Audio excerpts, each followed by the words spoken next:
তো সার্বিকভাবে এটা আমাদের জন্য আজকের দিনটা একটু হতাশার। অন্যান্য আরও যেই বিষয়গুলো বিগত দিনে ঐক্যমত হয়নি সেটার সাথে আলোচনা করা হবে এবং রাষ্ট্রপতি নির্বাচনের বিষয়টি আজকে আলোচনা সমাপ্ত করা যায়নি। রাষ্ট্রপতির ক্ষমতা বৃদ্ধি করা হবে কিনা সেই প্রশ্ন অনেকেই তুলেছেন। সেই প্রেক্ষিতে আগামীকাল রাষ্ট্রপতির এই আলোচনাটা যেখানে থেমেছে রাষ্ট্রপতি নির্বাচনে সেই আলোচনা দিয়ে শুরু হবে। আমাদের জায়গা থেকে আমরা বলেছি যে এনসিসির বিষয়টা আমরা যে মৌলিক সংস্কারের রূপরেখা দিয়েছিলাম ঐক্যমত্য কমিশনের কাছে, তার মধ্যে এনসিসি অত্যন্ত গুরুত্বপূর্ণ একটি বিষয়। আমরা আশা করেছিলাম, আমরা ফোরামের কাছে যেই রাজনৈতিক দলগুলো বিরোধিতা করেছেন তাদের কাছে অনুরোধ করেছিলাম, আহ্বান জানিয়েছিলাম যে জাতির স্বার্থে, গণতান্ত্রিক রাষ্ট্রের স্বার্থে আমরা যাতে নীতিগত জায়গায় একটা ঐক্যমতে আসতে পারি আজকের মধ্যেই। কিন্তু এটা হতাশাজনক যে আমরা আজকে এটা আসতে পারিনি। আমরা প্রশ্ন রেখেছিলাম যে এই যে দুর্নীতি দমন কমিশন, নির্বাচন কমিশন, মানবাধিকার কমিশন সহ এই গুরুত্বপূর্ণ কমিশনগুলা যেগুলো আমরা বিগত সময়ে দেখেছি যে দলীয়করণ হয়েছে, নির্বাহী বিভাগের আজ্ঞাবহে পরিণত হয়েছে এবং বিরোধী দলমত দমনেও বা ভোটাধিকার হরণে তারা ভূমিকা রেখেছে। নতুন সেনোরা গাইনোকোলজিক্যাল সোসাইটি দ্বারা স্বীকৃত নিরাপদ ও সুগন্ধিমুক্ত স্যানিটারি ন্যাপকিন সেনোরা। এর থেকে উত্তরণের আসলে উপায় কি?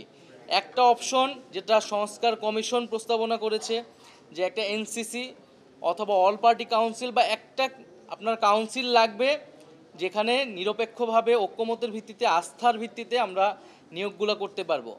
আর না হলে আমাদের আরেকটি অপশন, যেটি আগের আমলে শেখ হাসিনার আমলে, বিগত ফ্যাসিস্ট আমলে যেইভাবে নিয়োগ হতো, যেই আইনে নিয়োগ হতো সেইভাবেই নিয়োগ হবে। আমরা কি বিদ্যমান সিস্টেমটা রেখে দিব নাকি আমরা পরিবর্তন চাবো? তো এই বিষয়ে আসলে ঐক্যমত আসা যায়নি।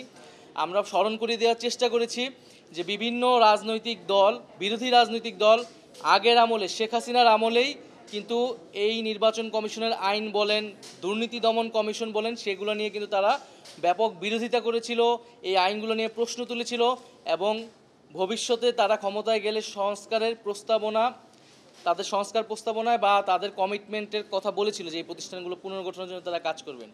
কিন্তু আমাদের কাছে মনে হয়েছে যে আজকের এই যে আলোচনা বৈঠকে সেই দলগুলার যারা বিরোধিতা করছেন তাদের কাছ থেকে আমরা কোনো বিকল্প প্রস্তাবনা আসলে পাইনি। এ কারণে ঐক্যমত আসা সম্ভব হয়নি। কিছু দল বিরোধিতা করেছেন যারা ঐক্যমত কমিশনেও এনসিসির পক্ষে বলে এসেছিলেন, কিন্তু আজকের আলোচনায় তারা হঠাৎ করেই তাদের অবস্থান পরিবর্তন করেছেন এবং কেন করেছেন সেই ব্যাখ্যাও সুস্পষ্টভাবে আমরা পাইনি। তো ওভারঅল আপনি এখানে আমি নাম নিতে চাই না, এটা তারা যখন তাদের বক্তব্য বলবেন আপনারা সেটা মিলিয়ে নেবেন।